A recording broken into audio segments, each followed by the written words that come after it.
Going home for the holidays. For some, it's a joyous occasion, while for others, it might be the gloomiest event of the year.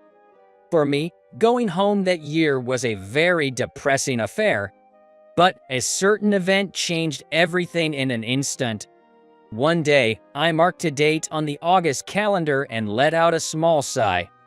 The summer holidays.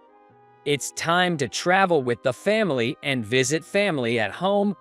My family has spent the last few years with just family, never going back to their respective parents' homes. But this year, we have plans to visit my in-laws. My wife definitely wanted to go home because it was the 1-year anniversary of her grandpa's death. You look so down. Lisa exclaimed, playfully tapping me on the back as I stood by the calendar. I was caught off guard and stumbled forward a bit.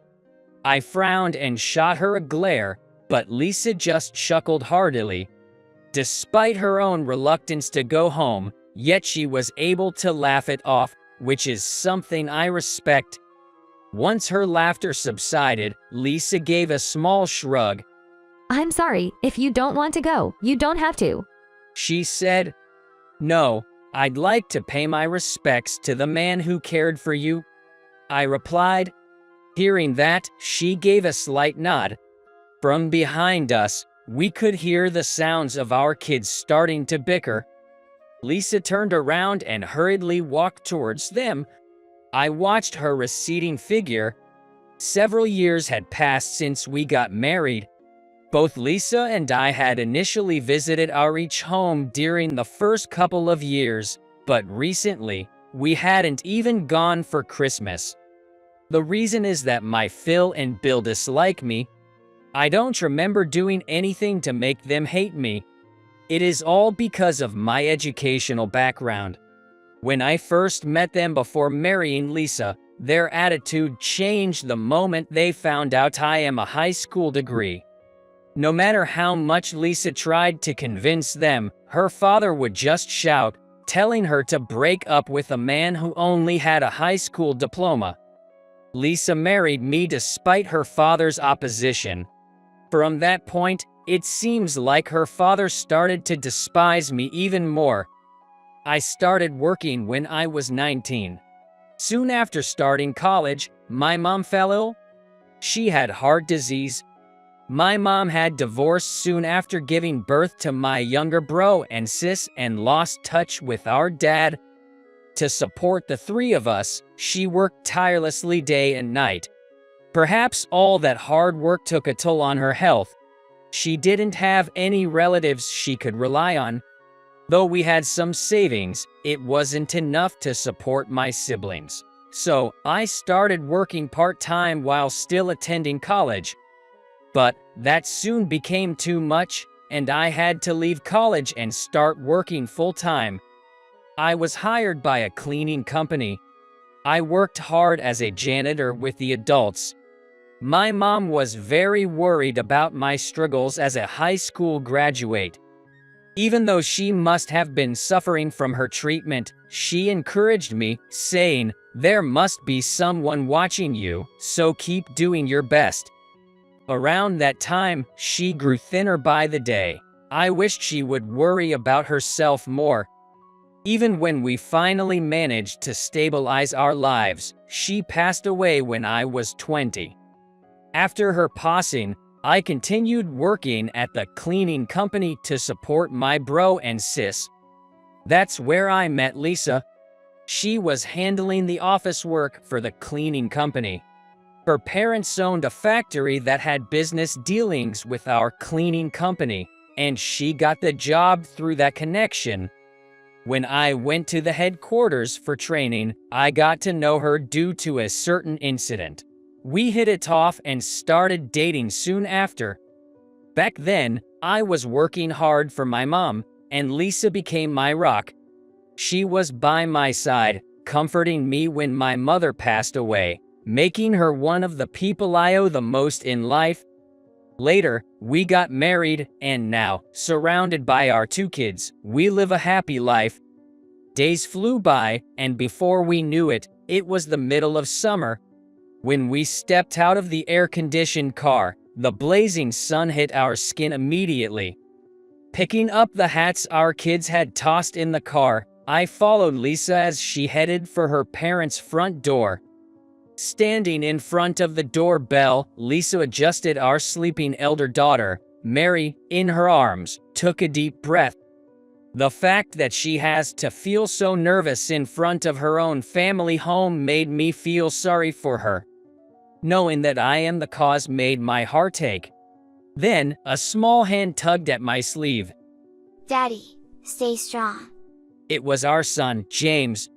I understood that James, recalling how I comforted him when he fell and got hurt, was trying to cheer me up in the same way, which brought tears to my eyes. Yeah, we're strong, I reassured, patting James on the head and looking into Lisa's eyes. With determination, she pressed the doorbell. The door opened, and Mimo squinted a bit as she looked at me. Oh, look, he's here. What a surprise. She remarked as she ushered us in. As we walked down the hallway, we almost bumped into the kids of my bill. James looked surprised and clung to me. For James, these are his cousins, but he doesn't know how to act as this is their first meeting. The cousins also looked at us with wide eyes, full of curiosity. Entering the living room, my Phil and Bill were seated. It's been a while. It's good to see you. I greeted them, but they just gave me a cold stare and a scoff. What does a high school graduate want here? You do realize you're in the house of a CO, right? Don't you think a family of cleaners would be out of place? The Phil whispers, and the Bill joins in. I remembered hearing that Lisa's grandpa, Mr. Thompson, passed away and her father had taken over his factory. Most likely, the business would be passed down to the Bill next. Lisa confidently stepped forward. I'm just here to pay my respects to Grandpa. She said, heading towards the late grandpa's room. Holding James's hand, I followed her. My Phil snorted, deliberately looking away. Grandpa, look. Can you guess what this is? Elephant. Well done. From the corner of my eye, I could see James's cousins showing a sketchbook to their grandpa. I involuntarily tightened my grip on James's small hand. He's never had the chance to play with his grandpa. It pains me to think that I will not be able to give our children the experience to play with their grandpa like that. And I felt anger building up, wondering why we have to be treated this way. Back in the living room, my Mill offered us some tea. My Phil seemed like he didn't even want to look at us. "All right," he suddenly exclaimed, standing up. He took money out of his wallet. Here, buy him a toy with this. Yay. Huh? Dad, you sure? It's okay. It's a reward for helping. My Phil handed money to my Bill and then sat down as if nothing happened. He then raised his chin proudly and directed his gaze towards us. I don't have any pocket money to give to children of a man who only graduated from high school. I bit my lip and glared at my Phil. James looked up at me with a troubled expression, perhaps aware that the comments were about him. I couldn't bear his attitude, not just towards me, but even towards the kids. The Bill sitting next to my Phil was also laughing with delight. Lisa choosing a broke high school graduate like you is just silly. I can't see what she sees in you. I felt disgusted at his dirty laugh. I stood up in anger. "Lisa, let's go. No need to stay a place like here any longer." She, possibly surprised by my rare outburst, momentarily looked stunned but then stood up to follow. A place like this. You should be thankful that we let a poor guy like you in home. I heard his yelling voice from behind. How can you come in here so thick when you're just a high school graduate? Lisa got screwed over by a loser like you. Ignoring his insults, I exited the house. As I headed to the car, another vehicle smoothly parked right in front of us. Not only were we surprised, but my still yelling Phil also went silent, clearly taken aback. And it's no wonder he was surprised. The vehicle was a luxury car. The window was open, revealing a slight view of the person inside. Seeing this, Lisa smirked a bit. She turned triumphantly towards her father. It's over, Dad. At her words, he exclaimed, "What? You married a poor guy like that. We don't need you. Just go home." Just as he was yelling, the car door opened. The moment he saw the person stepping out, the color drained from his face. The man emerging from the car was dressed in a sharp suit. I was so shocked I couldn't help but drop my jaw. The Bill tilted his head, looking at the mysterious man. Who's this? Some friend of the high school graduate. Idiot, shut up. The Phil hastily interrupted the Bill. It's been a while, Mr. East. The man from the car greeted with a friendly tone. Oh, it has been, Mr. Hayes. He greeted him with a flustered look. Hayes, you mean? The Bill's face turned pale instantly. Mr. Hayes smiled at Lisa and me. Hello, Mr. Smith. Are you enjoying your holiday? Thank you for asking, Mr. Hayes. What brings you here? This man is Mr. Hayes. He is the CEO of the cleaning company where Lisa and I work. He is also a major client of my FIL's factory. I am old friends with Thompson. His first death anniversary is coming up. I want to pay my respects. I've informed a little while ago that I'd be coming over. Yes, I did hear it. Please, make yourself comfortable at our place. We'll guide you to the gravesite shortly. Suddenly humble, my FIL's invitation was quietly halted by Mr. Hayes raising his hand. No, but I'm no longer in the mood. I'll pass, thank you. At Mr. Hayes' words, my Phil began to wipe sweat from his pale face. It didn't seem like sweat from the heat. Well, it's quite hot here though. It is indeed hot, but it looked like you all were quite rude to my benefactor. Frankly, I'm not eager to enter such a home. Mr. Hayes was smiling, but there was an imposing aura around him. Even though I wasn't directly in front of him, I involuntarily straightened up. I treated your benefactor poorly. He seems utterly clueless. Mr. Hayes gently pointed towards me. Your son-in-law Bob here saved my life. Years ago, he helped me when I had a heart attack.